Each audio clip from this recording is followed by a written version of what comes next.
तेरे जैसे लाखों आए, लाखों इस माटी ने खाए, रहना नाम निशानो बंदे, झूठी तेरी शानो रे, मत कर तू अभिमान। তোমার মতো লাখো এলো, লাখো এই মাটিতে খেলো, রইল না নাম নিশান বান্দা, ঝুটি তেরি শান। ঠিক কিনা? জায়গা ছোট কি করবেন? এইটাই হলো কোরআনের বিজয়। পৃথিবীর কোন মাঠে জায়গা হয় না। কোরআনকে দমানোর চেষ্টা করো না, কোরআন বাড়বেই। কারণ এই বাতি জ্বালিয়েছেন কে? আল্লাহু মুতিম্মু নূরিহি ওয়ালাউ কারিহাল কাফিরুন। আল্লাহ বলেন আমার নূরকে আমি জ্বালাবোই, যতই কষ্ট হোক না কেন কাফেরের। পৃথিবীর কোন মাঠে আমাদের জায়গা হয় না। এটা ব্যক্তির বরকত নয়, এটা কোরআনের বরকত। কত মানুষই তো ওয়াজ করে, লোক হয় না, ঠিক কি না? কিন্তু যারা কোরআন দিয়ে কথা বলে তাদেরকে লোক দিয়ে দেন কে? আল্লাহ দিয়ে দেয় সারা পৃথিবীতে কোথাও। এটা শুধু এখানে না, নিউ ইয়র্কে গিয়েছি, মসজিদ পুরে, মসজিদের টয়লেটের ভিতরে মানুষ, রাস্তায় পুলিশ বলছে what have you done my dear friend, such a big crowd here you couldn't control the human being। পুলিশের একজন বড় অফিসার আমাকে বলছে আপনি কি নিয়ে আসছেন, মানুষ এত পাগল কেন? আচ্ছা, I brought the Quran with me man, I have the Quran with me, আমার সাথে কোরআন আছে। এটা কার কিতাব? আল্লাহর কিতাব। সারাক্ষণ এটার সাথে থাকেন, যখনই রাস্তায় থাকেন পড়তে থাকেন, যা মুখস্থ আছে পড়েন। এই কোরআন আপনাকে ছাড়া বেহেশতে যাবে না। সারাদিন এই কোরআন পড়েন, যখনই অবসর থাকেন কোরআন পড়েন, নামাজে কোরআন পড়েন, শোয়ার সময় কোরআন পড়েন। রাসূল সাল্লাল্লাহু আলাইহি ওয়াসাল্লাম 24 ঘন্টাই শুধু কোরআনই পড়তেন। যতক্ষণ জেগে থাকতেন ততক্ষণ জিকির আছে না নাই? জিকির গুলো আসছে কোত্থেকে? সুবহানাল্লাহ, আলহামদুলিল্লাহ, আল্লাহু আকবার, লা ইলাহা, এই সবগুলো এখানে আছে না নাই? এখান থেকে জিকির এসেছে। এগুলো পড়লেই কার সাথে থাকলেন? আল্লাহ বলছেন যে জিকির করে আমি তার সাথে থাকি, যে জিকির করে না আমি তার সাথে থাকি না। ওয়াইলুল লিকুল্লি হুমাযাতিন লুমাযা। ওয়াইলুন শব্দটি 5টা কাজের জন্য কোরআন শরীফে আল্লাহ ইউজ করেছেন।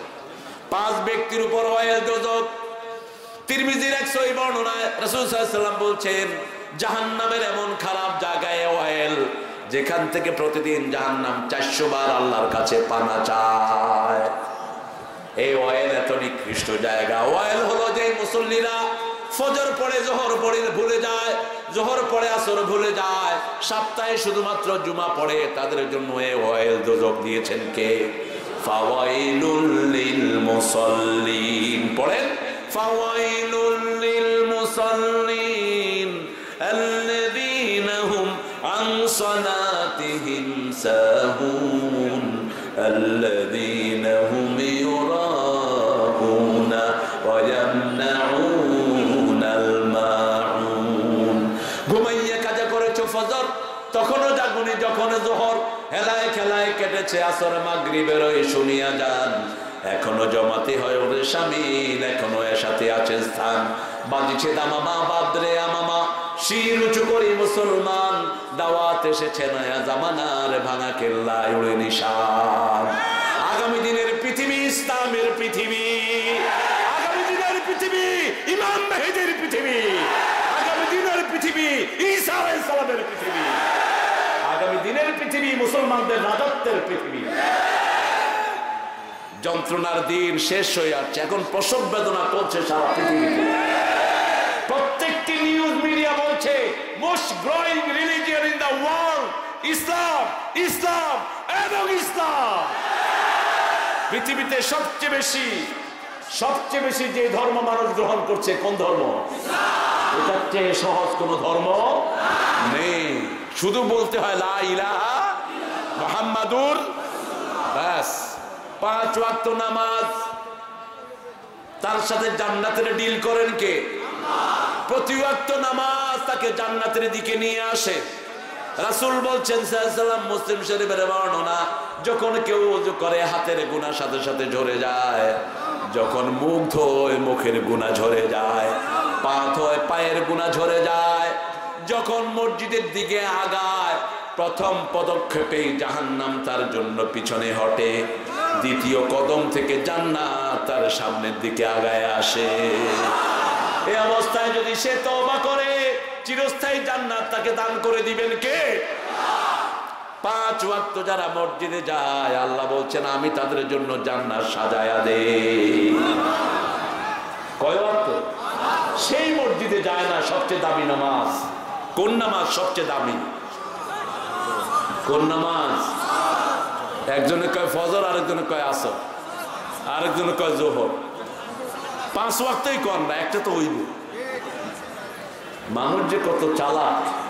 এক ছেলেকে বানান করছে বিউটিফুল, বানান করো। ওই ছেলে এ থেকে জেড পর্যন্ত পড়ে স্যারের কয় তালাশ করে নিয়ে নেন, যেটা যেটা আপনার লাগে। যেটা জানবেন বলবেন জানি, বাস। যেটা জানবেন না জানি না, এটাও জ্ঞানের কথা। আমরা সব জানবো না, রাসূলও সব জানতেন না। রাসূলকে যখন প্রশ্ন করা হতো তিনি জানলে বলতেন, না জানলে চুপ থাকতেন। যেমন বলা হয়েছে ইয়াসআলুনাকা আনিল আহিল্লাহ, ও রাসূল এই চাঁদ সম্পর্কে বলেন সাল্লাল্লাহু, তিনি চুপ থাকলেন। আল্লাহ বললেন হিয়া মাওয়াকিতু লিন্নাস, এই চাঁদটা হলো একটা ঝুলন্ত ক্যালেন্ডার। চাঁদটা কি? একটা ঝুলন্ত ক্যালেন্ডার। আশ-শামসু ওয়াল কামারু বিহুসবান, এই সূর্য এবং চাঁদ দিয়ে আমরা সময়ের হিসাব করি, ঠিক কি না? রাসূল সাল্লাল্লাহু আলাইহি ওয়াসাল্লামকে জিজ্ঞেস করা হলো মায়েদের অসুস্থতা, তিনি চুপ থাকলেন। আল্লাহ বললেন ইয়াসআলুনাকা আনিল মাহিদ কুল হুয়া আযা ফা'তাযিরুন নিসা ফিল মাহিদ। এটা একটা অসুস্থতা। কিরকম অসুস্থতা?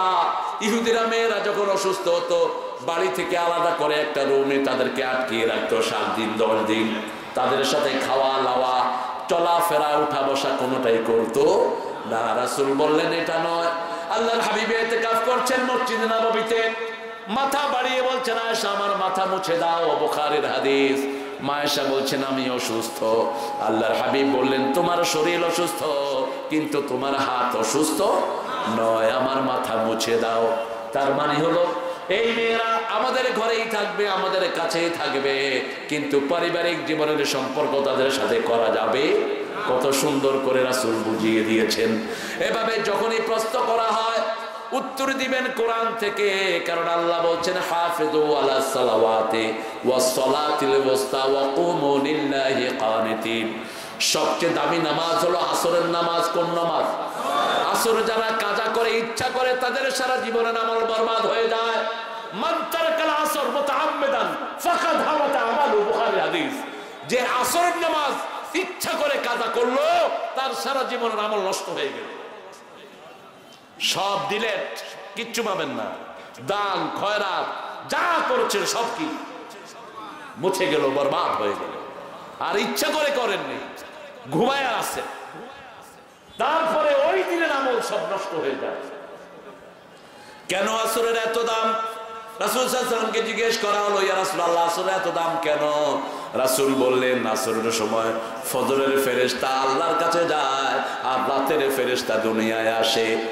ফজরের ফেরেশতা যখন আল্লাহর কাছে যায় তখন দেখে লোকটা নামাজে দাঁড়ানো, আবার রাতের ফেরেশতারা যখন আসে তখন দেখে রাতে তারা নামাজে দাঁড়ানো। ফেরেশতারা রিপোর্ট দেয় 24 ঘন্টায় আপনার গোলামেরা নামাজে দাঁড়িয়ে থাকে। আল্লাযী জামাআ মালাও ওয়া আদ্দাদাহ, যারা মাল জমা করে রেখেছেন আজকে গিয়ে দান করেন। 15টা শার্ট আছে, 3টা রেখে বাকিগুলো দান করে দেন। 15টা প্যান্ট, 3টা রেখে অথবা 4টা রেখে বাকিগুলো দান করেন। শাড়ি আছে আমার মায়েদের 100টা, 100 ভরি সোনা দান করে দেন। মাত্র 6 ভরি রাখেন, যাকাত দিতে হবে না। 7.5 ভরির নিচে রাখেন, যাকাত দেয়া লাগবে না। যাকাত যেগুলোর দেয়া লাগবে সেগুলো যদি দুনিয়ায় রেখে চলে যান, রাসূল বলেছেন সুজান আকরা, এই যাকাতের টাকাগুলো সাপ হয়ে আপনার গাল কামড়াবে আর বলবে আনা কানজুকা না মালুকা, আমি তোমার সম্পদ, আমি তোমার গচ্ছিত ধন। রাসূল সাল্লাল্লাহু আলাইহি ওয়াসাল্লাম আসরের নামাজ পড়ছেন, নিজে ইমাম কয়েকজন মুসল্লির ঘাড়ের উপরে দিয়ে তিনি ঘরে চলে গেলেন। সাহাবায়ে কেরাম অবাক। আসার পরে জিজ্ঞেস করলেন, ইয়া রাসূলুল্লাহ, প্রতিদিন আসরের পরে দীর্ঘ সময় আপনি তাসবিহ করেন, কারণ আল্লাহ বলছেন ফাসাব্বিহুহু বুকরাতাও ওয়া আসীলা, সকাল এবং সন্ধ্যায় জিকির করো কার। আজকে এত পেরেশান হয়ে আপনি গেলেন কেন? রাসূল সাল্লাল্লাহু আলাইহি ওয়াসাল্লাম বলেন, আমি যখন সালাম ফিরাচ্ছি তখন আমার মনে হয়েছে আমার ঘরে ছোট্ট এক টুকরা সোনা রয়ে গেছে, এই সোনাটা আমার ঘরে থাকবে। এই অবস্থায় যদি আমি চলে যাই, আল্লাহর কাছে আমি কি জবাব দেব? সেজন্য আমি দৌড়িয়ে চলে গেলাম। আয়েশাকে গিয়ে বললাম, আয়েশা তাড়াতাড়ি এই স্বর্ণের টুকরাটা মানুষের মধ্যে বিলি করে দাও। রাসূল যেই দিন দুনিয়া থেকে চলে যায়, সেই দিন চেরাগে তেলও ছিল না আলো জ্বালানোর মতো।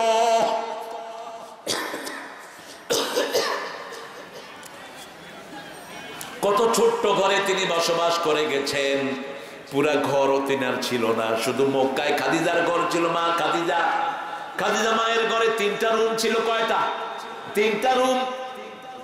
একটা রুমের সাইজ হলো 15x9, আরেকটা রুমের সাইজ হলো 23x22, আরেকটা রুমের সাইজ ছিল 35x33।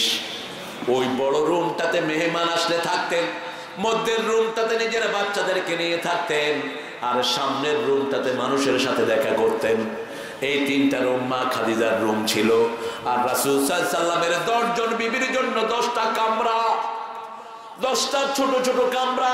মা আয়েশা বলতেন, রাসূল যেদিন আমার ঘরে থাকতেন, তাহাজ্জুদের নামাজ পড়ার জন্য উঠতেন, রুমটা এত ছোট ছিল, আমার পা সরিয়ে রাসূল সিজদা করতে হতো, কোনো জায়গা ছিল না। এটাই রাসূলের কবর। এই ঘরে রাসূল শুয়ে আছেন চিরনিদ্রায়। আজকে কত বিরাট বাড়ি, বিশাল বহুল বিলাসবহুল বাড়িতে আমরা থাকি, তবু আমাদের জায়গা হয় না। আমার রাসূল সারা জীবন মাটিতে সিজদা করে গেছেন। কিসে? কিসে? মাটিতে, বালুর উপর সিজদা করেছেন। বুখারীর হাদিস, সাল্লু বিনিয়ালিকুম, তোমরা তোমাদের জুতা পায়ে দিয়ে নামাজ পড়ো। ইহুদিরা জুতা খুলে নামাজ পড়ে, তোমরা জুতা পায়ে দিয়ে নামাজ পড়ো। জুতা পায়ে দিয়ে নামাজ পড়ার ভিতরে সওয়াব বেশি। কিন্তু এখন আমাদের তো কোনো মসজিদ বালুর নেই, ঠিক কিনা? কথা বল না কেন? এই বালুর মসজিদে বুখারীর বর্ণনা, যখন রাসূল দাঁড়াতেন, উপরে ছানি ছিল খেজুর পাতা, এই পাশ থেকে ওই পাশে কুত্তা দৌড় দিয়ে চলে যেত। বুঝলেন তো কথা? কি দৌড় দিত? কুত্তা। শুকনা কুকুর যদি কারো গায়ে লাগে, ওযু যাবে না, এই হাদিস থেকে। রাসূল সাল্লাল্লাহু আলাইহি ওয়াসাল্লাম বলেছেন, তোমরা স্যান্ডেল পায়ে দিয়ে নামাজ পড়ো। তিনি স্যান্ডেল পায়ে দিয়ে নামাজ পড়তেন। একদিন স্যান্ডেলের তলায় ময়লা ছিল। জিবরাইল আমিন এসে বললেন, ইয়া রাসূলুল্লাহ, আপনার স্যান্ডেল খুলে ফেলেন, স্যান্ডেলের নিচে ময়লা। রাসূল খুলে ফেলেছেন, সমস্ত সাহাবীরাও খুলে ফেলেছেন। রাসূল সালাম ফিরিয়ে বলেন, তোমরা খুললা কেন? বলছি, ইয়া রাসূলুল্লাহ, আপনি কোন কাজ করলে সেই কাজ আমরা না করে থাকতে পারি না। আল্লাহর রাসূল মাল জমান নাই, আপনারা জমাবেন কেন?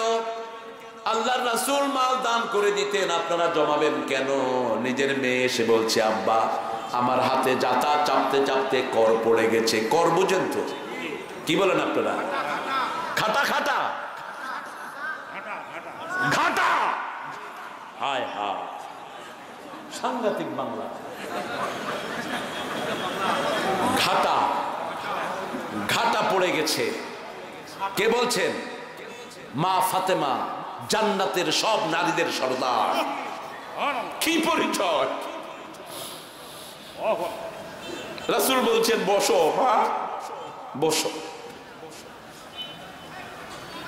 যুদ্ধে অনেক গোলাম এসেছে, দান করতে করতে সব শেষ, টাকাও শেষ, গোলামও শেষ, সব খেজুরও শেষ, গমও সব শেষ। রাসূল একা বসা। মা ফাতেমা এসে বলছে, আব্বা, মনে হলো আহারে নিজের মেয়েটিকে তো দেয়া হলো না। মাথায় হাত দিয়ে বলছে, মা, এমন একটা জিনিস তোমাকে দিচ্ছে, 1000 গোলামের চেয়ে বেশি সওয়াব আল্লাহ তোমার আমলনামায় দিয়ে দিবে। তুমি 5 ওয়াক্ত নামাজে 33 বার করে সুবহানাল্লাহ, 33 বার আলহামদুলিল্লাহ, 34 বার আল্লাহু আকবার, আর শেষে পড়বা লা ইলাহা ইল্লাল্লাহু ওয়াহদাহু লা শারীকা লাহু লাহুল মুলকু ওয়া লাহুল হামদ ওয়া হুয়া আলা কুল্লি শাইইন কাদির। এই যদি 100 বার পড়ো, সাগরের ফেনার সমান গুনাহ তোমার আমলনামা থেকে মাফ হয়ে যাবে। কি নিয়ে থাকবেন?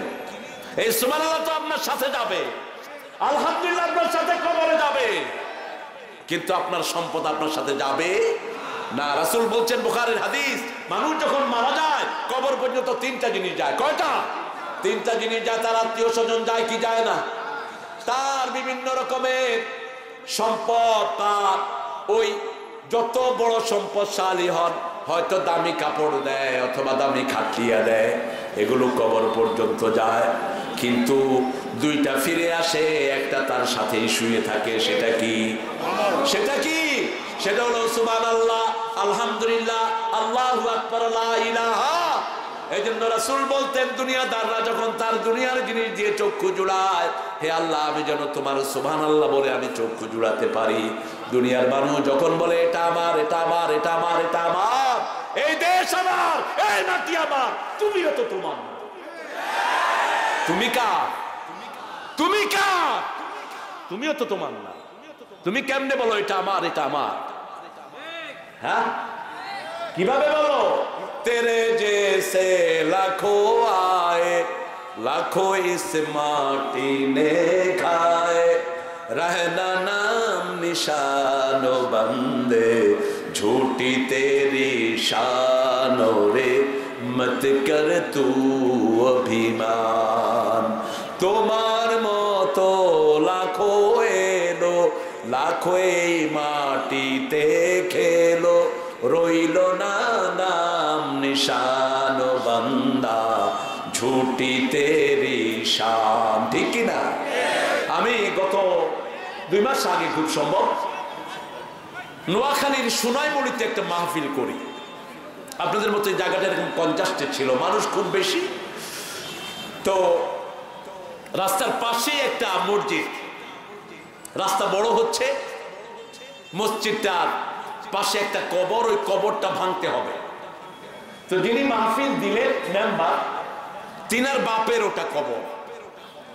এখন চিন্তা করলেন, এতদিনে তো 21 বছর আগে তিনি মারা গেছেন, শুধু হাড় ছাড়া আর কিছুই নাই। কিন্তু কবর খুলে দেখে ওনার জানাজার কাফনটাও পুরান হয়নি। মনে হয় তিনি ঘুমানো। আশেপাশের সমস্ত বড় বড় আলেমরা হাজির। ছেলেকে জিজ্ঞেস করেছে, আপনার আব্বা কি করতেন? ছেলে বলছে, সারাদিন এই মসজিদে বসে থাকতো, সারাদিন জিকির করতো। যারা মসজিদকে আবাদ করে তাদের কবরকে আবাদ করে দিবেন কে? অন্ধকারে যারা মসজিদে যায়, আল্লাহর হাবিব বলেছেন কিয়ামতের ময়দানে আল্লাহ তাদের জন্য নূরের বাতি দিয়ে দিবে। 5 ওয়াক্ত আর নামাজ ছেড়ে দেব না, রাজি আছি মুসলমান? একটু হাত তুলে আল্লাহকে দেখান, বলেন, হে আল্লাহ, হে আল্লাহ, আপনার নামে ওয়াদা করছি, জীবনে আর কোনোদিন ফরজ নামাজ, ফরজ রোজা, ফরজ পর্দা, ফরজ কোরআন মানা ছেড়ে দেব না। আমিন ইয়া রাব্বাল আলামিন। হাতগুলো নামাই। এখন বলবো, সবচেয়ে দাম কোন পয়সা? কোন পয়সা আল্লাহর কাছে সবচেয়ে দামি? বুখারীর হাদিস, মা আনফাকা লিআয়ালি, যেটা আপনার পরিবারের জন্য খরচ করবেন, ওই পয়সার দাম আল্লাহর কাছে সবচেয়ে বেশি। মেয়ে হলে যারা মুখ কালা করো তোমরা মূর্খ। মেয়ে হলে যারা মুখ কালা করে এদের ভিতরে কাফেরের খাসলত আছে। কাফেরদের ব্যাপারে আল্লাহ বলছেন, ইযা বুশিরা আহাদাহুম বিল উনসা দাল্লা ওয়াজহুহু মুসাওয়াদ্দা। কাফেরদেরকে যখন মেয়ের সুসংবাদ দেয়া হতো তাদের চেহারাটা কালো হয়ে যেত, হুয়া কাজিম, গোসায় সে ফেটে পড়তো। আর মুমিনদেরকে যখন মেয়ের সুসংবাদ দেয় মেয়েদের চেহারাটা আলোকে উদ্ভাসিত হয়ে ওঠে। কারণ মেয়ে বেশি যেই ঘরে, রহমত বেশি সেই ঘরে। 3টা মেয়েকে দিনদার বানিয়ে দিনদার ছেলের কাছে দিবেন। রাসূল বললেন, ওই পিতামাতা এইভাবে আমার সাথে জান্নাতে থাকবে। আবার দুইজনের বাপ উঠে বললো ইয়া রাসূলুল্লাহ আমার তো দুই মেয়ে, কয় তুমিও জান্নাতি। আরেকজন উঠে বললো ইয়া রাসূলুল্লাহ আমার এক মেয়ে, তিনি বলেছেন তুমিও জান্নাতি।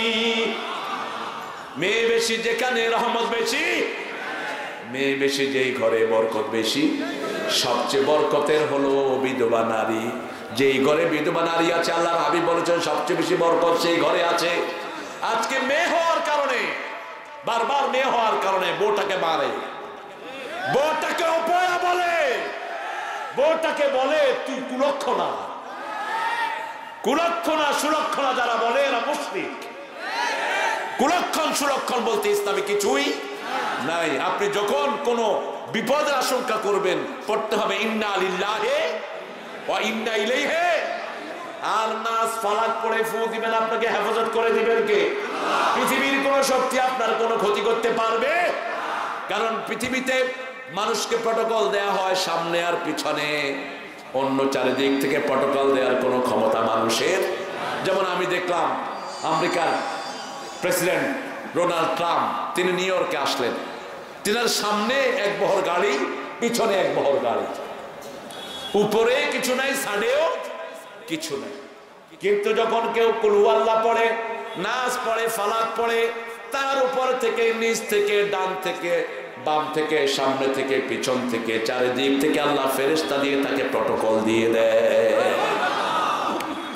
হাজার হাজার ফেরেশতা তার প্রটোকলে থাকে। আল্লাহু আকবার। আপনাদের এক একজনের সাথে এখন ৭০,০০০ ফেরেশতা বসা।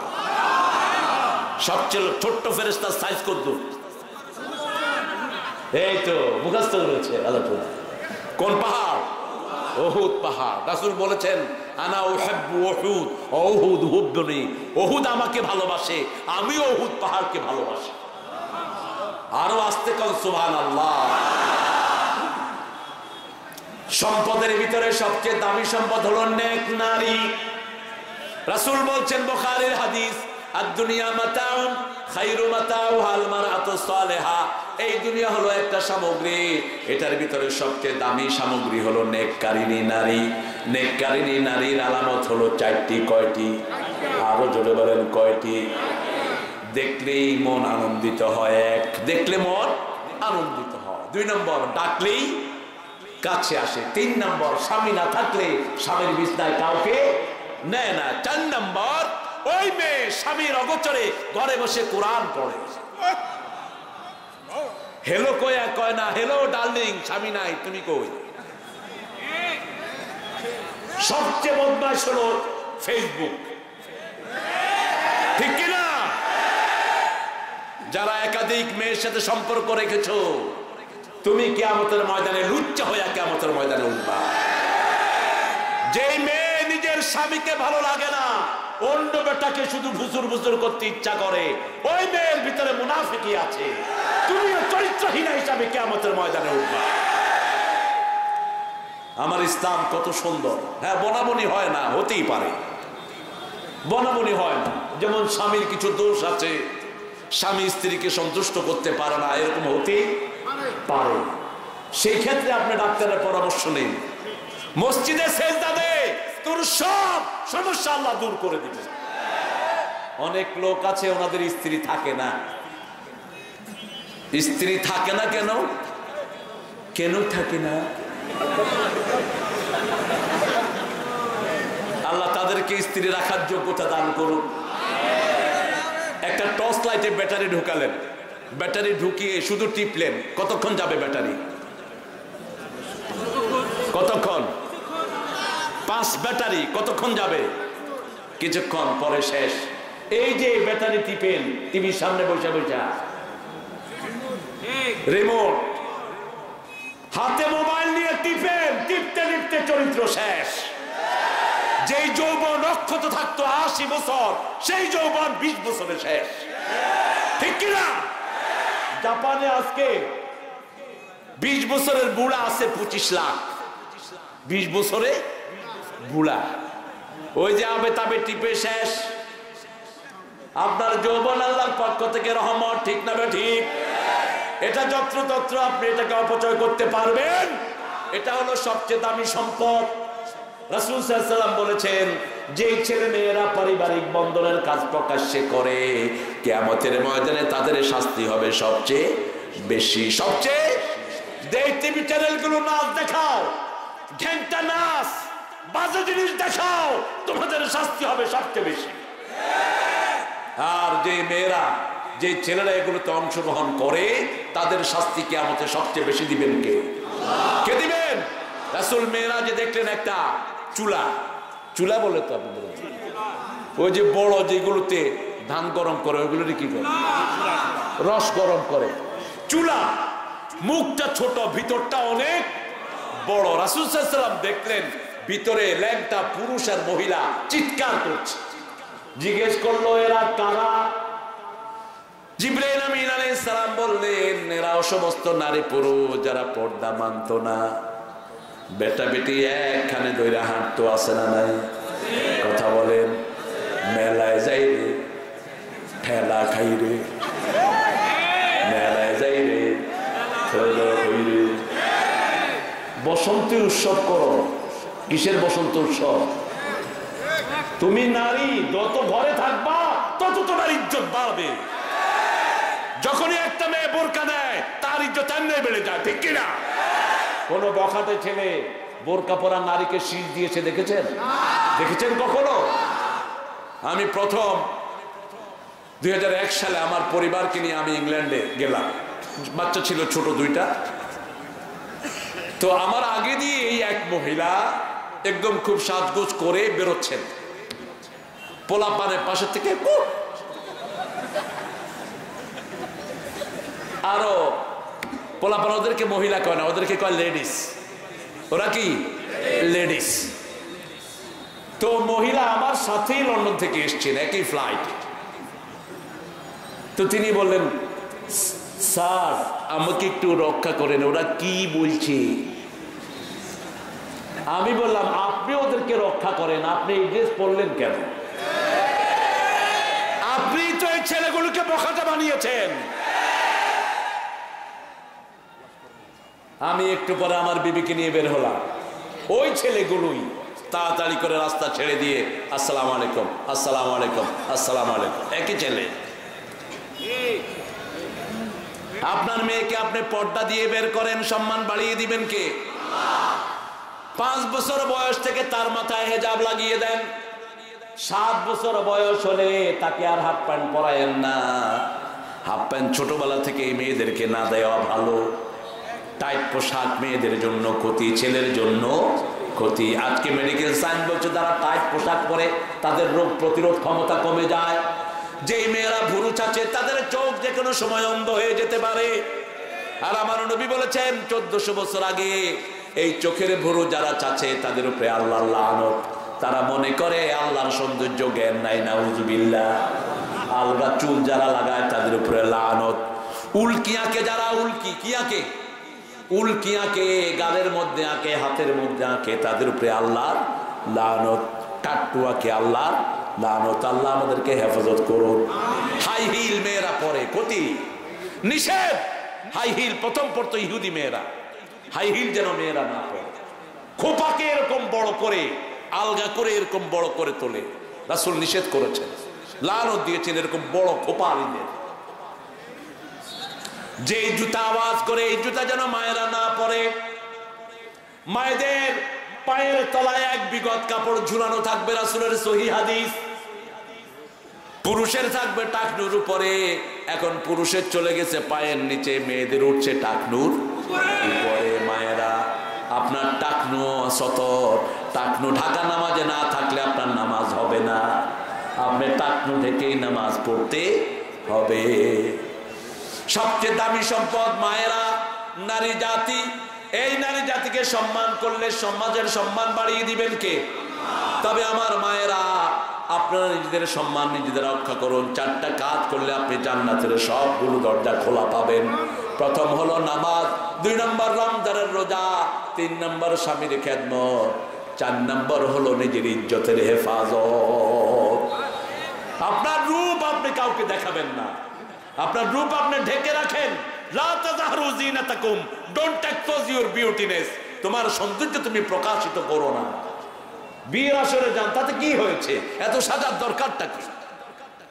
বিয়ের আসরে গেলে মনে হয় ছেলে সবগুলো জামাই, মেয়ে সবগুলো আজকে বিয়ে, ঠিক কিনা? সবচেয়ে বেশি শাস্তি হবে পুরুষের নামাজে যাওয়ার সময়। কার কথা? আল্লাহ বলেছেন সূরা আরাফের ভিতরে, খুযু যিনাতাকুম ইনদা কুল্লি মসজিদ, যখন তুমি মসজিদে যাবা সবচেয়ে সুন্দর জামা, সবচেয়ে সুন্দর টুপি, সবচেয়ে দামি যা কিছু নতুন সব তুমি মসজিদে যাওয়ার সময় পরো, কারণ আল্লাহর চেয়ে বড় মেহমান আর কেউ নাই। কার সামনে দেখাবেন? রাসূল নতুন ড্রেস পরতেন নামাজে যাওয়ার সময়, আর আমরা নতুন ড্রেস কোথায় পরি? নামাজে যায় দুনিয়ার বাজে জামা পরে, টুপি একটা মাথায় দিছে 10 বছরে ধোয়ে নেই, আছে না? পাঞ্জাবি বড়তে বড়তে পিছনের উপরে উঠে গেছে। উনি বলে মোত্তাকি। কিসের মোত্তাকি তুমি? রাসূল হাতে ভাঁজ করে বালিশের নিচে পাঞ্জাবি ধুয়ে দিতেন। তখন ইস্তারি ছিল না। সুতি জামা যদি হাতে এরকম ডোলে বালিশের নিচে থন কেমন হয়? ইস্তারি হয়ে যায়। কি সুন্দর করে তিনি নিজের জামাকে একটু ডোলে বালিশের নিচে রেখে দিতেন। ইয়াহসাবু আন্না মালাহু আখলাদা কাল্লা লা ইউমবাদান্না ফিল হুতামা। যারা একটু সম্পদের মালিক হয়েছে তারা আর মরতে চায় না, ঠিক তবে ঠিক? তারা মনে করে তারা চিরস্থায়ী পৃথিবীতে বাঁচবে। কি হয়েছে? কে দিয়েছে ইসলাম? পৃথিবীর সৃষ্টি এই সম্পর্কে ধারণা তো আল্লাহই কোরআনে দিয়েছেন। পৃথিবীর প্রথম মানুষকে জোরে বলেন আদম আলাইহিস সালাম। ধরা হয় 3.5 থেকে 4,000 বছর আগে তিনি পৃথিবীতে এসেছেন। কিন্তু আজকের বিজ্ঞান ডাইনোসরের যে হিসাব দেয় এগুলোর সাথে হাদিসের কোনো মিল হয় না, মিল নেই। আন্দাজে একটা হিসাব দিয়ে দিল ট্রিলিয়ন ট্রিলিয়ন বছর আগে হইয়াছে। এটা থেকে অনেকটা এরকম ধরা যায়, যেমন মোল্লা জিউন ছিলেন ভারতে খুব বড় আলেম। আকবরের সভাসদে তিনি না থাকলে আকবর অনেক কিছু ইসলামের বিরুদ্ধে আরো করে ফেলতেন। আকবর অত্যন্ত নষ্ট ছিল, ইসলামকে ধ্বংস করেছে আকবর, অনেক কাজে বাজে কাজ করেছে সে। মানুষকে মাটি দিত না, বলছে ভাষায় দাও, কারণ মাটি দিলে কবরে আযাব হবে। তা আকবরের সভাসদে মোল্লা আলী কারি ছিলেন খুব জ্ঞানী। একবার হিন্দু ঠাকুররা বলল মোল্লার কোনো জ্ঞান নাই, দেখি মোল্লার ইন্টারভিউ নেব। বলল মোল্লা সাহেব আপনি তো অনেক বড় আলেম, বলেন তো দিল্লিতে কাউয়া কতটা? তিনি বললেন 10,03,020টা। কয় যদি বেশি হয় বুঝবে বেড়াইতে আসছে, আর যদি কম হয় বেড়াইতেও গেছে। ঠেলাঠেলির কোনো দরকার নাই। আরেকবার ধরলেন, কয় এই মোল্লা শোনো, তোমরা এই যে ছোট ছোট লুঙ্গি পরো সতত ঢাকে না, আমরা দেখো কত বড় ধুতি পরেছে। মোল্লা কয় ঠিক, বলেন তো ছাগলের লেজ লম্বা না কুত্তার লেজ লম্বা? কয় কুত্তার লেজ লম্বা। কয় ছোট্ট লেজ লয়া ছাগল থাকে সতর ঢাকা, কারণ আমরা ছাগলের রাখাল নবীর উম্মত। আর লম্বা লেজ লয়া কুত্তা থাকে ল্যাংটা। মোল্লা এমন জ্ঞান ছিল মোল্লার। মোল্লারে একবার শিয়ারা আকবরকে বুঝালো মোল্লার কোন এলেম কালাম নয়, আমরা এলেমের জাহাজ। আমাদের দেশেও তো অনেকে এরকম বর্ণনা করে, ঠিক কিনা? মানুষ হয় না 3 জন, উনি এলেমের জাহাজ। বুঝলাম আপনি এলেমের জাহাজ, কিন্তু সেটা আপনি বলবেন না, সেটা মানুষ বলবে, ঠিক কিনা? আপনি নিজেকে ছোট করে রাখেন, তাহলে বড় করে দিবেন কে? কখনো কোন নবী বলেন নেই আমারে চিনস। যে বলবে আমারে চিনস ও অহংকারী বেয়াদব। তোকে চিনতে হবে কেন? তোকে চিনার দরকারটা কি? চিনবো কাকে? কাকে চিনবো? আল্লাহকে চিনবো। মোল্লার ব্যাপারে শিয়ারা আকবরকে বুঝালেন মোল্লার কোনো জ্ঞান নাই। মোল্লা 12 গজ পাগলি মাথায় দিয়া পোলাপান 4-5টারে পিছন দিয়ে কইছে পাগলি ধরতে ধরতে আয়।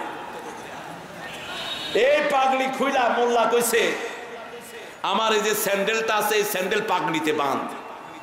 স্যান্ডেল এত পচা কুত্তাও নিবে না। এখন এই পচা স্যান্ডেলে যখন সাদা পাগড়ি পাঠানো হচ্ছে, সবাই কয় এই মোল্লা করো কি করো কি করো কি? এই স্যান্ডেল এমনি ছুলে তো কেউ নিবে না। কয় না, আমি কোরআন শরীফে পেয়েছি শিয়ারা চোর হয়। শিয়ারা কয় কোরআন শরীফে আমাদের নামে কোনো আয়াত নাই, কোথায় পাইছো? কয় হাদিসে পাইছি। কয় কোন হাদিসে আমাদের কোনো কথা নাই। কয় ফেকায় পাইছি, কয় ফেকায়ও নাই। এবার মোল্লা ঘুরে দাঁড়ালো, কোরআনে নাই, হাদিসে নাই, ফেকায় নাই, তোমরা আইছো করতে? করতে আইছো তোমরা? আকবর সাহেব বার করেছেন।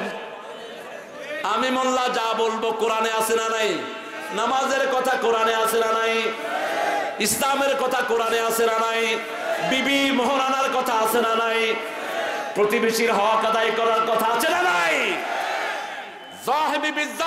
অল্প সময়ের জন্য কারো প্রতিবেশী আপনি রিকশায় কোথাও যাচ্ছেন, তারও আপনি খবর নিবেন, সুযোগ সুবিধা জিজ্ঞেস করবেন, মুখ বন্ধ করে থাকবেন না। তাহলে কিয়ামতের ময়দানে তিনি আপনাকে আসামি বানাতে পারবেন না। দেখা যাবে আপনার অল্প কয়েক মিনিটের দাওয়াতে তিনি কালেমা পড়ে মুসলমান হয়ে গেছে। অথবা আপনি তাকে উঠে নিজে বসার জায়গা দিলেন, লোকটার ভিতরে পরিবর্তন আসতে পারে। যেমন রাসূল সাল্লাল্লাহু আলাইহি ওয়াসাল্লাম মক্কায় আসলেন। মক্কায় আসার পর তিনি মক্কা শহর দেখছেন। আহারে, এই যে মধ্যখানে দাঁড়িয়েছে, ওই যে পিছনের বাবারা দেখছেন। তিনি মক্কায় মাগরিবের পরে বেরিয়েছেন। দেখতেন একজন বৃদ্ধা মহিলা একটা বোঝা ঘাড়ে তোলে, আরেকটা পড়ে যায়, আরেকটা ঘাড়ে তোলে। রাসূল সাল্লাল্লাহু আলাইহি ওয়াসাল্লাম গিয়ে তার বোঝা উঠানো শুরু করলেন। মহিলা বললেন, তুমি কে? বলছে, আমি মক্কার এক সন্তান। তিনের নাম তিনি বললেন না। বললেন, মা আপনি কোথায় যাবেন? আপনার বোঝাগুলো আমি আগায় দিয়ে আসবো। একটা একটা করে বোঝা মহিলার রাসূল ঘাড়ে নিয়ে নিলেন। অনেক দূর গেলেন, গিয়ে মহিলা বললেন, বাবা এখানে আমার বোঝাগুলো রাখো। কোমর থেকে বের করে কিছু পয়সা দিতে গেলেন। আল্লাহর হাবিব বললেন, ইন আজরিয়া ইল্লা আলাল্লাহ, আমি আল্লাহ ছাড়া কারো কাছে কোনো প্রতিদান চাই না। সুবহানাল্লাহ। মহিলা অবাক হয়ে গেলেন, তুমি কে গো? এত সুন্দর যুবক তো মক্কায় দেখি না। তুমি কোন যুবক? মানুষের কাজ করো কিন্তু কোনো পয়সা চাও না, তোমার নাম কি? রাসূল সাল্লাল্লাহু আলাইহি ওয়াসাল্লাম বললেন, মা আগে বলেন আপনি এখানে কেন এসেছেন? মহিলা বলছে, এখানে আমি এসেছি মুহাম্মদের ভয়ে। মুহাম্মদ মদিনা থেকে মক্কায় ঢুকেছে, সব কাফের মেরে ফেলবে, সেই ভয়ে আমি এখানে এসেছি। রাসূল সাল্লাল্লাহু আলাইহি ওয়াসাল্লাম বললেন যে এই মুহাম্মদের ভয়ে আপনি এখানে এসেছেন, আমি আব্দুল্লাহর ছেলে মুহাম্মদ আপনার সামনে দাঁড়ানো। এবার মহিলা বলছেন, এই যদি হয় মুহাম্মদ, আমি পড়ছি লা ইলাহা ইল্লাল্লাহু মুহাম্মাদুর রাসূলুল্লাহ সাল্লাল্লাহু। বড় দামি কথা বলতেন আলী রাদিয়াল্লাহু আনহু। তিনি বলছেন, জ্ঞান অর্জন করো, জ্ঞান তোমারে পাহারা দিবে। আর যদি সম্পদ অর্জন করো, তোমাকে সম্পদ পাহারা দিতে হবে। ঠিক না ঠিক? আপনার পকেটে যদি 10,000 টাকা থাকে, রাত্রে টেনশন বেশি না কম? কথা বলেন না কেন? যাদের টাকা যত বেশি তার টেনশন তত বেশি। গত পরশুদিন শরীয়তপুরে আমার প্রোগ্রাম ছিল। তো আমার প্রোগ্রামে যিনি আমাকে আগায় দিতে আসছিলেন, তিনার দেখলাম সামনে কয়েকটা মোটরসাইকেল, পিছনে কয়েকটা, সাথে আমার বন্ধু। বললাম, কি ব্যাপার, আপনার সাথে এত কিছু কেন? কয় যে হুজুর আমার টাকা পয়সা বেশি, এই জন্য সাথে এগুলো রাখতে হয়। আর একজন রিকশাওয়ালা, তার সাথে কেউ নাই। ঠিক না ঠিক? পথের পথিক হেঁটে যাচ্ছে, তার পাশে কেউ। কারণ কি? তার সম্পদও নাই, মাথা ব্যথাও নাই। আপনাদের যাদের সম্পদ আছে, টেনশন আছে না নাই? ছাড়তে চান না ঘর, এই জন্য সম্পদ আল্লাহর রাস্তায় দিয়ে দেন, টেনশন আপনার থাকবে না। এখানে যা দিবেন, একটা দিলে 700 গুণ আল্লাহ কিয়ামতে ফেরত দিয়ে দিবে। কয়শো গুণ? 700 গুণ দিবে। আর যদি না দেন, ইয়াহসাবু আন্না মালাহু আখলাদা, সে মনে করে সম্পদ তাকে জিয়ে রাখবে। কাল্লা লা ইউমবাদান্না ফিল হুতামা, কোশ্চিন কালেও নয়, আল্লাহ এগুলোকে হুতামা নামক জায়গায় একত্রিত করবে। ওমা আদরাকা মাল হুতামা নারুল্লাহিল মুকাদা, তোমরা জানো নাকি হোতামাটা কি? হোতামাটা হলো সব সময় যে আগুন জ্বলে। দুনিয়ার আগুন হলো 1 গুণ, জাহান্নামের আগুন হলো 70 গুণ। কয় গুণ? জাহান্নামের আগুনকে আল্লাহ জ্বালাতে জ্বালাতে এত কালো করেছেন, জাহান্নামের আগুনে কাউকে দেখা যাবে না, একদম খুটখুটে অন্ধকার। আর দুনিয়ার আগুন আঙ্গুলে লাগলে শুধু আঙ্গুল পোড়া যায়, আর জাহান্নামের ওই আগুনের কথা আল্লাহ বলছেন তাত্তালিউ আলাল আফইদা, আঙ্গুলে লাগলে কলিজা পুড়ে মুখ দিয়ে বেরিয়ে আসবে। শুধু আঙ্গুলে নয়, আঙ্গুলে লাগলেই কলিজায় ছেক লেগে যাবে। জাহান্নামীদের সবচেয়ে কম শাস্তি হলো একটা লোহার আগুনের জুতা তার পায়ের তলায় পরিয়ে দেয়া হবে। রাসূল সাল্লাল্লাহু আলাইহি ওয়াসাল্লাম বলছেন এই ছোট্ট পাতলা আগুনের জুতার কারণে তার মগজ টেপিয়ে টেপিয়ে নাক কান বেয়ে পড়তে থাকবে। আল্লাহ আমাদেরকে জাহান্নাম থেকে বাঁচিয়ে। হয়রান হয়ে যেতেন রাসূল কাঁদতে কাঁদতে। কিসের উপরে বসে আছেন আপনারা? সাইবেরিয়ার কয়েকজন মাটি বৈজ্ঞানিক মাটি খনন করতে করতে 14 কিলোমিটার নিচে গিয়ে দেখে শুধু চিৎকার আর চিৎকার, শুধু চিৎকার আর চিৎকার। ইন্টারনেটে সেই হিসাব তারা দিয়ে দিয়েছেন, মাটির 14 থেকে 15 মাইল নিচে গেলেই শুধু আগুন আর আগুন। রাসূল বলেছেন তাহাতা কুল্লু বাহারিন মা কুল্লু নারিন বাহার অকুল্লু বাহারিন মা। রাসূল বলেছেন তাহাতা কুল্লু বাহারিন নার অকুল্লু নারিন বাহার, প্রত্যেকটা সাগরের নিচে আগুন, আবার আগুনের নিচে সাগর আছে। আজকের বিজ্ঞান পরীক্ষা করে দেখে সমস্ত সাগরগুলোর তলে আগুন। আবার এই সাগরের একটা উপাদান যদি উঠিয়ে নেয় 7টা সাগরই জাহান্নামে পরিণত হবে। অনেক মুফাসসির বলেছেন 7টা জাহান্নাম মানে 7টা মহাসাগর। সাগর কয়টা? 7 সমুদ্র 13 নদী। নদী তো 13টা না, নদী আমাদের ঠাকুরগাঁয়ে 13টার বেশি হবে, এটা একটা আন্দাজে দিয়েছে। কিন্তু মহাসাগর কয়টা? 7টা মহাসাগর, ওশন। আল্লাহ জাল্লা শাআনহু এই জন্য বলছেন হোতামা নামক জায়গাতে তোমাদেরকে একত্রিত করে দেব। আমাদ্রা কামাল হোতামা নারুল্লাহিল মুকাদা আল্লাতী তাত্তালিউ আলাল আফইদা ইন্নাহা আলাইহিম মুসাদা। এই আগুনটা খোলা হবে না, এই আগুনটা হলো প্রেসার কুকারের মতো। প্রেসার কুকার দেখছেন? সবাই দেখছেন? প্রেসার কুকারে কি দেই আমরা? যেই গোস্ত সিদ্ধ হয় না ওটাকে আমরা প্রেসার কুকারে দেই। আল্লাহ বলছেন সম্পদ জোগাড় করে করে যেই লোকেরা মারা যাবে ওই প্রেসার কুকারের মতো তার জাহান্নামের মধ্যে ঢাকনি দিয়ে দেব।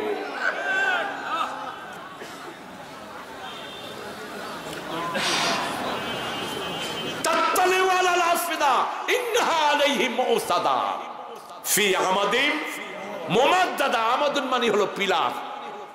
নামাজকে বলা হয় ইমাদুদ্দিন, as-সালাতু ইমাদুদ্দিন। নামাজ হলো ইসলামের কি? খুঁটি। আমার ওই পিলারের সাথে বেঁধে দেওয়া হবে যাতে কোনো দিকে নড়তে না পারে। জাহান্নাম ঘাস করতে করতে এক জাহান্নাম আরেক জাহান্নামকে খেয়ে ফেলতে চাইবে। অতঃপর জাহান্নাম বলতে থাকবে হাল মিন মাজিদ, হাল মিন মাজিদ, আর বেশি আছে নাকি? আল্লাহ জাল্লা শাআনহু নিজের পা যতক্ষণ না রাখবেন জাহান্নামের পেট ভরবে না। আল্লাহ আমাদেরকে জাহান্নামের আগুন থেকে বাঁচিয়ে দেন। জাহান্নামের আগুন থেকে বাঁচার জন্য চোখের পানি ছেড়ে যারা কাঁদে তাদের জন্য জাহান্নাম হারাম করে দেন কে? 2টি ফোঁটা জাহান্নামের আগুন নিভিয়ে দেয়। একটি হলো যাকারুল্লাহ খালিয়ান ফাফাদাত আইনা, বুখারী মুসলিমের বর্ণনা, আবু হুরায়রার হাদিস। একাকী যখন থাকবেন নিজের গুনার কথা স্মরণ করে কাঁদবেন, ওই চোখের পানি জাহান্নামের আগুনকে নিভিয়ে দিবে। আর আল্লাহর কোরআনকে বিজয়ের জন্য গায়ের রক্তের ফোঁটা যদি দিতে পারেন ওই রক্তের ফোঁটা জাহান্নামের আগুনকে হারাম করে দিবে। আগামী দিন ইমাম মেহেদীর দিন আমাদেরকে একসাথ হতে হবে। মুসলমান আর আলাদা থাকতে পারবে? এখানে যেমন একসাথ হয়ে আছি সমাজেও আমরা একসাথ হয়ে থাকবো। আমাদের যেই ভাইরা নামাজে আসে না তাদেরকে নামাজে আনবো। আমার যেই ভাইরা কোরআনের দাওয়াত পায়নি তাদেরকে কোরআনের দাওয়াত দেব। আমাদের প্রতিবেশী যারা এখন ইসলাম পালন করতে পারে না তাদেরকে খাওয়াবো, কাপড় দিব, ঔষধ দেব, অটোমেটিক তারা পড়বে লা ইলাহা ইল্লাল্লাহু মুহাম্মাদুর রাসূলুল্লাহ সাল্লাল্লাহু আলাইহি ওয়াসাল্লাম। পড়েন ওয়াইলুল লিকুল্লি হুমাযাতিল লুমাযা আল্লাযী জামাআ মালান ওয়া আদ্দাদা।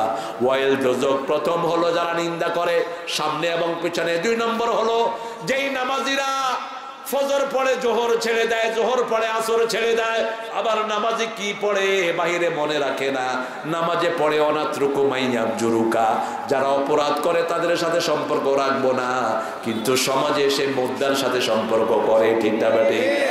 সমাজে এসে চোরের সাথে সম্পর্ক করে, সমাজে এসে ঘুষখোরের সাথে সম্পর্ক করে, সমাজে এসে ক্যাসিনোর লোকদের সাথে সম্পর্ক করে। ঠিক কিনা? ঠাকুরগাঁয়ে অবশ্য ক্যাসিনো নাই, বেশি।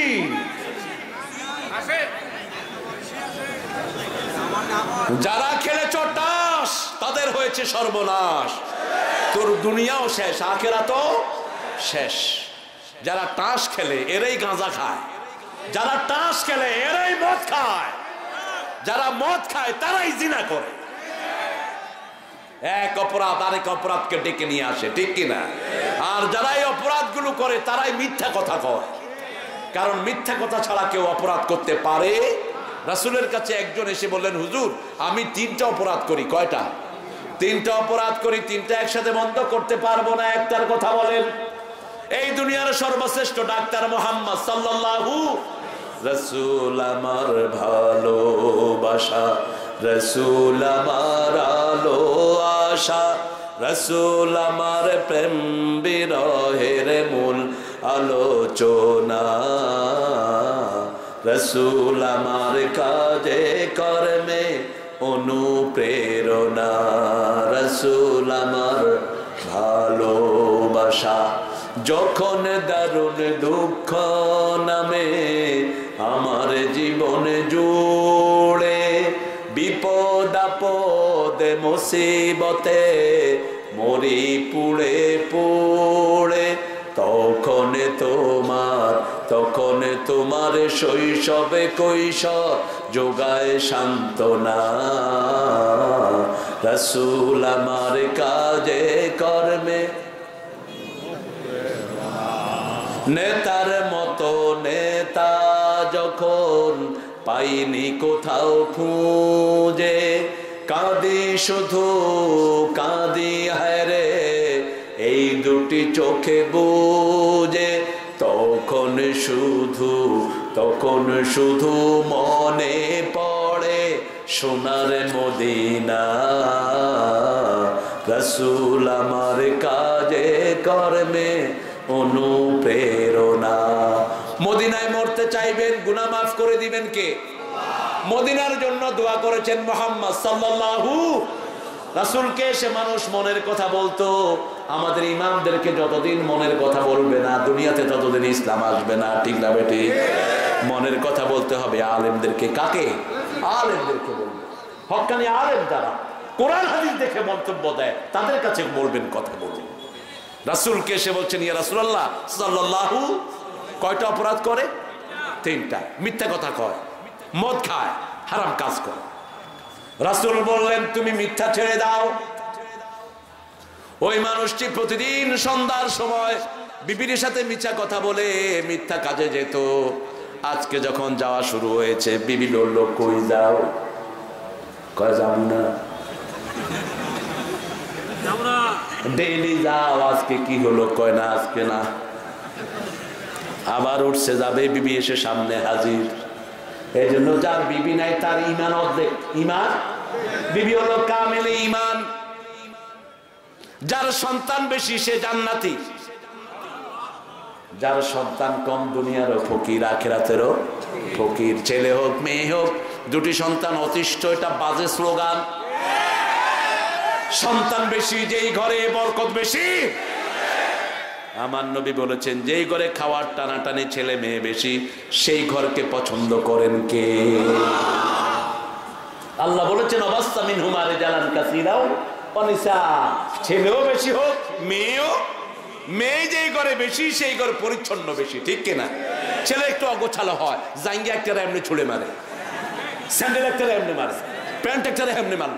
আর এখন তো জিন্সের প্যান্ট 2 বছর না দিলে হয়, 2 বছরও ধোয় না, এখান দিয়ে সাদা ওখান দিয়ে কালো, মনে হয় ডাস্টবিন থেকে উঠে আসে। তবে আমাদের ছেলেরা ধুয়ে পড়ে, বাহিরের লোকদের অবস্থা আরো খারাপ, প্যান্ট পিনতে পিনতে ছিঁড়ে যায়, এরপরে ফালা যায়, পাশের উপরে ছিঁড়ে তো বিশাল স্টাইল, খবিস প্যান্ট আবার নামতে নামতে ধরে রাখে এইভাবে, এত টাইট নাভির উপরে ওঠে না, সেজদায় গেলে কি হয় বুঝে। বাইতুল মোকাররমের বারান্দায় এক ছেলে নামাজ পড়ছে, আরেক মুরব্বি কয় আল্লাহ আমারে বাঁচাও। আল্লাহ চাচা হইছে কি হইছে মুই করতে পারতেছি না। বাবা তুমি তো আগে সতর ঢাকো, আগে তোমাকে ঢাকো তুমি। প্রথম দিন চলে গেল, তিনি বেরোতে পারলেন না। দ্বিতীয় দিন আবার রেডি হলেন। যারা মদ খায় তাদের শরীর কামড়ায়, যারা বিড়ি খায় তাদেরও শরীর কামড়ায়। বিড়ি ছেড়ে দিয়েই আপনি মুখাস্ত থাকেন না, একটু এলাচি খান, একটু দারচিনি খান, শরীর ভালো থাকবে, শরীর আর কামড়াবে না। আমি বন্ধ করে দিয়েছি। বহু ব্রিটিশ নাগরিক কালেমা পড়ে মুসলমান হয়েছেন, মদ খেত বিড়ি খেত, দুইটাই বন্ধ। হ্যাঁ আহারে ঠিক আছে খায়ের। এই যে ভাইয়ারা কি করবে, আর সামনে চলে আসছে সবাই। আপনাদের ফুটবল ফিল্ডই তো ভরে নেই ঠাকুর গায়ের, এটা ভরবে কেমনে? ফুটবল ফিল্ডে জায়গা হয় না কোরআনের, অন্য কিছু না, এটা কোরআনের বরকত। এই মাহফিল প্রমাণ করে আগামী বিশ্ব কোরআনের বিশ্ব। আজকে শিল্পীরা ভেবে শুরু করেছে আমাদের গান কেউ শুনে না, তোমাদের পচা গান আমরা শুনবো না, আমরা কোরআনের গান শুনবো। কোরআনের চেয়ে শ্রেষ্ঠ গান আর হয় না। সূরা ফাতিহার এই গান 1450 বছর ধরে গাইতেছি, একবারও পুরান লাগে না। যখনই শুনি চোখ বেয়ে পানি পড়ে। আমি বাইতুল মুকাদ্দাসের ইমাম সাহেবের পিছনে নামাজ পড়লাম, তিনি আমার মসজিদে গেলেন ইংল্যান্ডে। আমি তিনার পিছনে জুমা পড়লাম, তিনি আমার পিছনে মাগরিব পড়লেন। তিনি মাগরিবে কাঁদলেন, আমি জুমায় কাঁদলাম। তিনি আমার কপালে চুমু খেলেন, আমি তার কপালে চুমু খেলাম।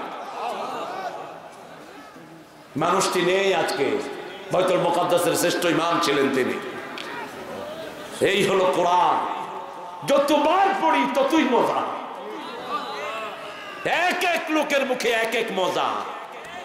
আমার মুখে এক মজা, আরেক কারি সাহেবের মুখে আরেক মজা, জিহাদি ভাইয়ের মুখে আরেক মজা, ঠিক কিনা? এর মজা কখনো শেষ হবে না। দ্বিতীয় দিন চলে গেল, মানুষটি উঠলেন, বিবি এসে হাজির, কোথায় যাও? এই জন্য বিবির সুপারিশ যারা পায়, বিবি যাদেরকে ভালো বলে তারা আল্লাহর কাছেও ভালো হয়ে যায়। আবার বিবিদের ব্যাপারে যেই স্বামী দোয়া করে সেই স্বামীর দোয়া কবুল করবেন কে? ও বিবিরা, স্বামীর মনে কষ্ট দিও না। স্বামীর মনে যদি হালাল কোনো বিষয়ে কষ্ট দাও, সারা রাত ফেরেশতারা তোমাকে লানত করবে। সাহাবায়ে কেরাম বলছেন আরেকটি আয়াতে, যতক্ষণ স্বামী সন্তুষ্ট না হয় ততক্ষণ আল্লাহর লানত তোমার জন্য হবে। মা আয়েশা, মা ফাতেমাতুজ জাহরা একদিন আসলেন, এসে মনে ক্ষুণ্ণ অবস্থায় ঘরে ঢুকলেন। রাসূল বললেন কি হয়েছে ফাতেমা? বলছে আলী আমার উপর রাগ করেছে। রাসূল ট্যাক লাগানো ছিলেন, সোজা হয়ে বসলেন। এখন কি অবস্থায় রেখে এসেছো?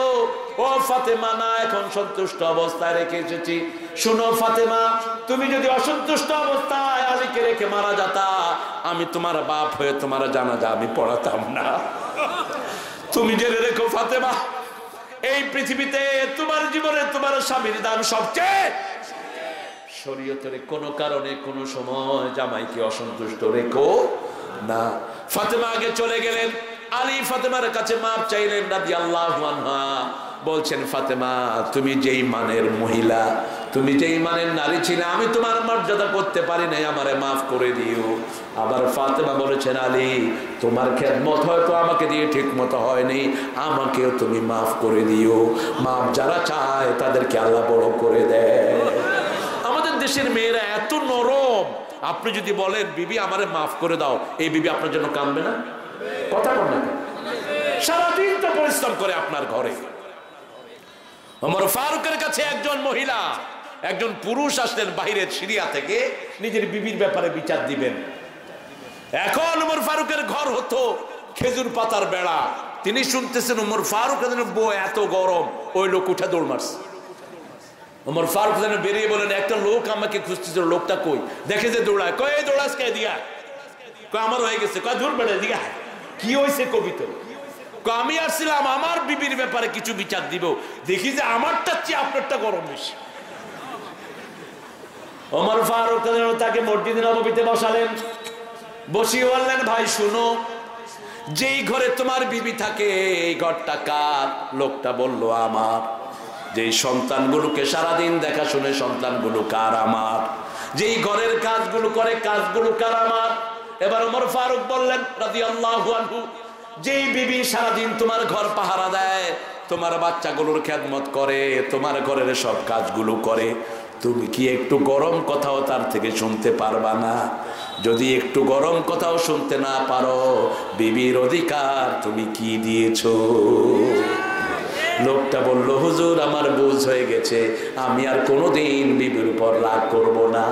মা আয়েশা রাদিয়াল্লাহু বলছেন কোনোদিন চোখ রাঙিয়ে কোনো বিবির সাথে রাসূল কথা বলেন নাই। মা আয়েশা বলতেন আমি মাঝে মধ্যে রাগ করতাম, রাসূল বলতেন আমি এটা বুঝি, তুমি কেন রাগ করেছো? রাসূল বললেন ফাতেমা, ও আয়েশা তুমি কখন রাগ করো আমি কিন্তু টের পাই। মা আয়েশা হাসি মুখে বললেন কি করি আমি রাগ করলে? রাসূল সাল্লাল্লাহু আলাইহি ওয়াসাল্লাম বললেন তুমি রাগ করলে বলো ইব্রাহিম আলাইহিস সালামের আল্লাহ আমাদের উপর রহম করুক, তখন আমি বুঝি তুমি আমার উপর রাগ করেছো। এবার মা আয়েশা খুশি হয়ে বলছেন ইয়া রাসূলুল্লাহ আমি খুশি থাকলে কি বলি? আল্লাহর হাবিব বলছেন তুমি খুশি থাকলে বলো মুহাম্মদ সাল্লাল্লাহু আলাইহি ওয়াসাল্লামের আল্লাহ আমাদের উপর রহম করুক, তখন আমি বুঝি তুমি আমার উপর খুশি আছো। স্বামী স্ত্রী একজন আরেকজনের পোশাক কে বলেছেন? কে বলেছেন? আপনার বিবি নামাজ পড়বেন বিবিকে সাথে নিয়ে, রাসূলের প্রথম জামাত, ডান পাশে তার বিবি খাদিজা, বাম পাশে হলো ছোট্ট আলী, মধ্যখানে দাঁড়িয়েছেন রাহমাতাল লিল আলামিন। সব নামাজ মসজিদে পড়বেন না, নিষেধ, বুখারী হাদিস। ঘরের জন্য কিছু রেখে দেন। রাসূল বলছেন তোমার ঘরগুলোতে কবর বানায় না, মসজিদও বানায় না। ঘরে বৈষয়িক সম্পদ কম রাখবেন, সম্পদ যত কম ভালোবাসা তত বেশি, আর সম্পদ যত বেশি ভালোবাসা তত। ঘরে ফ্রিজ আছে, ঘরে টিভি আছে, শোকেস আছে, সোফা সেট আছে, বিবিরা বৈশা বৈশা টিভি দেখে, জামাই আসলে কয় টেবিলে খাওয়া আছে খায়া নাও, ঠিক আছে ঠিক। আর যাদের ঘরে টিভি নাই সোফা সেট নাই, রিকশালার ঘরে রিকশালার বউ জামাইয়ের জন্য অপেক্ষা করে কি করে না? একসাথে বাড়ি আর খায়, কয় সকিনা তোর খাওয়া খুব মজা, কয় আরেক সামিজ খা, ঠিক কিনা? আবার কিলায় ওদের চরিত্র নাই। নিম্ন শ্রেণীর অল্প পয়সার কাজ যারা করেন তাদের রাগ থাকে বেশি, বাহিরে কিছু হলেই বলে এসে কিলা। গাঁজা খায় কারে কিলা, কথা কন না, মদ খায় কারে কিলা। আমার প্রতিবেশী একজন ছিলেন, আমি তখন ক্লাস 8-এ, খুব ছোট্ট মানুষ। তা আমাকে এসে কয় আব্বু তোমার চাচা রাত্রে কি জানি খায় আমার আম্মা ডাকে। আমি কইলাম কি করে? কয় এমনি এমনি ডুলে। আমি কইলাম চাচি ওই যে কোরআনি আছে না, কোরআনি নারিকেল কোরআ, এটা বড় আছে, কোরআনি দাঁড়াবেন। তো পরের দিন আসছে কোরআন নিয়ে দাঁড়িয়েছে, আমারে মারিস না, তোরে মারা কুম না, যাতে মাতাল তালে ঠিক। এজন্যই মদ হারাম, এজন্যই জুয়া হারাম, এজন্যই ক্যাসিনো হারাম, ঠিক কিনা? আল্লাহ আমাদের সন্তানদেরকে হেফাজত করুন। সম্পদ হালাল পন্থায় উপার্জন করলে আসতেও কষ্ট, যেতেও কষ্ট। আর যদি হারাম পথে সম্পদ আসে আসতেও সহজ, যেতেও কোনো দেরি হয় না। একজনকে পেলাম সিঙ্গাপুর, বললাম ভাই আমি নাম বললে আপনারা চিনবেন, আপনি সিঙ্গাপুর কেন? কয় আপনার ভাবির ব্রেস্ট ক্যান্সার হয়েছে, প্রতিদিন 16 লক্ষ টাকা লাগতেছে। আমি করলাম কামাই করেছেন কত? কয় 6 মাস ধরে দিতে দিতে সব শেষ। পেলাম আইসে যে পথে গেছে ও এই পথে আর গরিব রোগ ক্যান্সার চিনি না গরিবেরা, ঠিক না বেটি? বহু গরিব আছে হাইপার টেনশন কি চিনে না। আমার বাসার পাশে এক লোকের হার্ট কাঁপতেছে, এমনি ধইরা রয়েছে। কয় স্যার আপনার কি অসুখ? ক হাইপার টেনশন। ক কি সুন্দর রোগ আমার যদি হইতো। এটা নামই শুনি নেই। কি এর হাইপার টেনশন আর হুইপার টেনশন? গরিব মানুষ 5 ওয়াক্ত নামাজ পড়ে, হালাল খায়, তার স্বাস্থ্য সবচেয়ে ভালো, ঠিক কিনা? আর যতগুলো পয়সাওয়ালা আছে ঠিক মতো খাইতেও পারে না। কারণ হলো গরিবের হক মেরেছে, শ্রমিকের হক মেরেছে, যাকাত দেয় নাই, লক্ষ মানুষ তার থেকে বঞ্চিত হয়েছে। এই ঠাকুর গায়ে যে কয়জন পয়সাওয়ালা আছে এরা যদি হিসাব করে যাকাত দেয়, কোনো ভিক্ষুক থাকবে না ঠাকুর গায়ে। হিসাব করে পয়সা দিলে এসব প্রতিষ্ঠানের কোনো অভাব হবে না, ঠিক কিনা? এই জন্য সম্পদ যার হিসাব বেশি, সম্পদ যার কম হিসাবও তার। এই জন্য আমার আল্লাহ জাল্লা শানহু শিখিয়েছেন ওয়াইল যেমন নিন্দাকারীর জন্য, তেমনি ওয়াইল হলো সমস্ত মানুষের জন্য যারা নেয় বেশি দেয় কম। ওয়াইলুল লিল মুতাফফিফিন আল্লাযীনা ইযা ইক্তালু আলান নাসি ইস্তাওফুন। যখন মাপে নিজে নেয় বেশি, মানুষের দেয়, রাস্তায় দেয় কম, নিজে খায়া ফেলায় বেশি, এদের জন্য ওয়াইল দোজখ। সরকার থেকে নিয়েছে এই মাপে সিমেন্ট দিবে, পিচ দিবে, পাথর দিবে, কিন্তু অর্ধেকও দেয় না। 2 দিন পরে রাস্তা শেষ, ঠিক না বেটি? কথা বলেন না কেন? আমার দেশে যত সম্পদ আল্লাহ দিয়েছেন, শুধু টাকা যদি রাস্তায় বিছিয়ে দেয়া হতো সারা বাংলাদেশকে ঢেকে ফেলা যেত।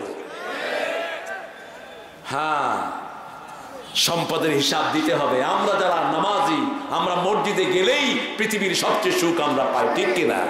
আর সবচেয়ে সুখ হলো তাহাজ্জুদের সিজদা। একটু যদি কাঁদতে পারেন, এর চেয়ে কোটি গুণ সুখ পৃথিবীর কোথাও নাই। ওই নামাজের সিজদায় যারা সুখ পেয়েছে, পৃথিবীর কোনো কিছু তাকে সুখ দিতে পারবে।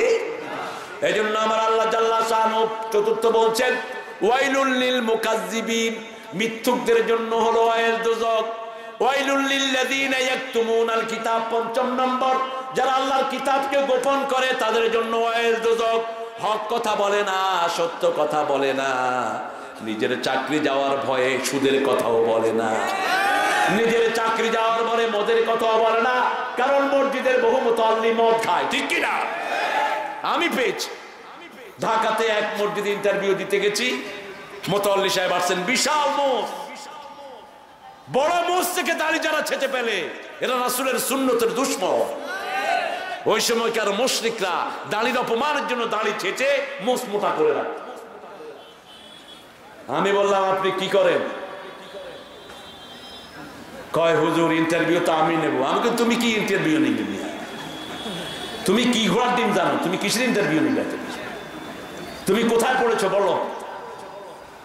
কয় আমি পড়েছি ঢাকাতে, পড়েছি ঢাকা কলেজ, ঢাকা ইউনিভার্সিটিতে পড়ছি। আমি আর কোথায় পড়ছো? কয় আর কোথাও না। আমি আরো 3 জায়গায় পড়ছি।